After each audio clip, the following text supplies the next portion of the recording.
اعوذ باللہ من الشیطان الرجیم، بسم اللہ الرحمن الرحیم۔ قبر کے عذاب سے بچنے کے اسباب ہماری سیریز چل رہی تھی، آج اس کی 9ویں نشست ہے اور انشاءاللہ آج 8واں عمل آپ سے شیئر کریں گے جو قبر کے عذاب سے بچنے کا ایک سبب بن سکتا ہے۔ یہ حدیث شریف صحیح مسلم کے اندر آئی ہے، کتاب الامارہ کے اندر۔ رسول اللہ صلی اللہ علیہ وسلم نے ارشاد فرمایا، رباط یوم او لیلۃ، اللہ کی راہ میں ایک دن یا ایک رات کا رباط کہتے ہیں اسلامی سرحدوں کی حفاظت کرنا۔ تو اللہ کی راہ میں کوئی شخص ایک دن یا ایک رات کے لیے اسلامی سرحدوں کا پہرا دے یا چوکیداری کرے یا حفاظت کرے، آپ نے فرمایا خیر من صیام شہر و قیامی، تو یہ ایک مہینے کے روزے رکھنے سے اور ایک مہینے کی رات کو تہجد کی نماز پڑھنے سے زیادہ افضل ہے، نبی صلی اللہ علیہ وسلم نے ارشاد فرمایا۔ اور آپ نے مزید فرمایا وہ ان مات مرابطا، اور اگر یہ آدمی اسلامی سرحدوں کی حفاظت کرتے کرتے فوت ہو گیا تو آپ نے فرمایا جرا علیہ عملہ، تو اس کا عمل سٹاپ نہیں ہوگا۔ جو یہ نیکیاں کر رہا تھا نارمل ڈیز میں جب یہ زندہ تھا، تو اس کی وہ نیکیاں قیامت تک لکھی جائیں گی، اس کی نیکیاں سٹاپ نہیں ہوں گی۔ اور تیسری بات فرمائی اس بندے کے بارے میں، اجری علیہ رزقہ، اور اللہ تعالیٰ اس کا جنت میں رزق بھی کھول دے گا۔ یعنی عام طور پہ تو ایک آدمی جو فوت ہوگا نارمل موت مرے گا، گناہ گار آدمی ہو تو قبر میں عذاب ملتا رہے گا، نیکوکار آدمی ہوا تو اس قبر میں کہہ دیا جائے گا نم کالعروس، دلہن کی طرح سو جا بس تو آرام سے، اب تجھے محشر کے دن اٹھایا جائے گا۔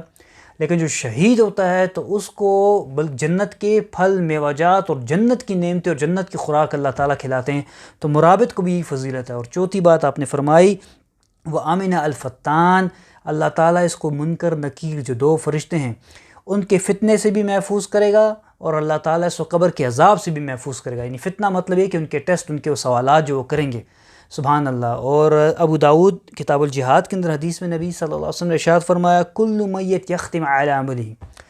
ہر آدمی جو ہے جب وہ فوت ہو جائے گا تو اس کی نیکیاں سٹاپ ہو جائے گی۔ آپ نے فرمایا الا الذی مات مرابطا، سوائے وہ انسان کے جو اسلامی سرحدوں کی حفاظت کر رہا تھا، اس کی ایک تو نیکیاں سٹاپ نہیں ہوں گی، اور دوسری بات کیا ہوگی کہ یأمن من فتنۃ القبر، اللہ تعالیٰ اس کو قبر کے فتنے سے محفوظ کریں گے، سبحان اللہ۔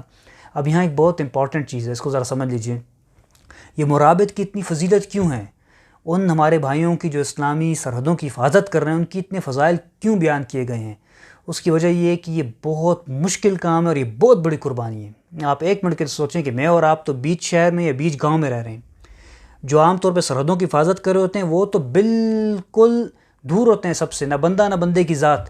تنہا اکیلے، گھر والوں کو چھوڑا ہوا ہے، 3 سال کے لیے پوسٹنگ ہو گئی، 4 مہینے گھر والوں کی شکل بھی نہیں دیکھتے۔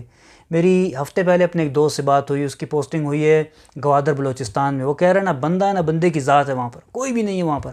آپ سوچیں یہ کتنی بڑی قربانی ہے، اور ہم یہاں جو امن امان سے رہ رہے ہیں تو اس میں بہت بڑا کریڈٹ ان لوگوں کو بھی جاتا ہے جو بیچارے اپنا سب کچھ چھوڑ چھاڑ کر نہ عید پر آ سکتے ہیں، نہ غمی خوشی پہ گھر والوں کے پاس آ سکتے ہیں، بیچارے وہاں پر اور سرحدوں کی حفاظت کر رہے ہیں۔ یہ کتنی بڑی قربانی ہے۔ یہاں میں ایک اور چیز آپ سے شیئر کروں کہ اس وقت جو نیٹو کی جو انٹرنیشنل جو فورسز ہیں اس کی جو رپورٹ آئی ہے 2018 کی، وہ یہ ہے کہ مور دین 25% ان کے جو سولجرز ہیں وہ ڈپریشن کا شکار ہیں۔ جس وقت وہ دوسرے ممالک میں جاتے ہیں یا وہ سرحدوں کی حفاظت کرتے ہیں تو وہاں پہ کھڑے کھڑے جو ہے نا پاگل ہو جاتے ہیں۔ اس کی وجہ یہ ہے کہ جو غیر ملکی فورسز والے ہیں وہ جب اپنی حدود اور اپنی سرحدوں کی حفاظت کر رہے ہیں تو وہ صرف پیسوں کے لیے کر رہے ہیں یا اپنے ایک آپ کہہ دیں کہ ملک کی محبت کے لیے کر رہے ہیں۔ لیکن جو انسان اسلامی سرحدوں کی حفاظت کر رہا ہے جیسے پاکستان ہے یا اور اسلامی ممالک ہیں، تو وہ یہ نہیں ہے کہ صرف پیسوں کا معاملہ ہے یا صرف ملک کی محبت ہے، بلکہ یہ خود ایک عبادت بھی ہے۔ ایک دن جو ہے وہ رات کی تہجد اور ایک مہینے کے روزے رکھنے سے افضل جو ہے آپ کو اجر ثواب مل رہا ہے۔ اس لیے اللہ تعالیٰ سے دعا ہے کہ اللہ تعالیٰ ہمیں بھی توفیق دے کہ کبھی ہم بھی اسلامی سرحدوں کی حفاظت کریں اور اس حدیث کو شیئر کریں۔ کیا پتہ کہ کوئی ہمارا ایسا نوجوان بھائی جو اس وقت سرحدوں کی حفاظت کر رہا ہے اور وہ بھی کسی غم میں پریشانی میں گھر والوں کو یاد کر رہا ہو، اس تک یہ حدیث جائے اور اس کے لیے ایک تسلی کا سبب بن جائے کہ چلو یار الحمدللہ ہمیں اس پہ کتنا اجر و ثواب مل رہا ہے۔ لیکن یہاں یہ ایک امپورٹنٹ چیز یاد رکھیں، جو جوان سرحدوں کی حفاظت کر رہا ہے بے نمازی ہے اور اسلام کی کسی چیز کا خیال نہیں رکھ رہا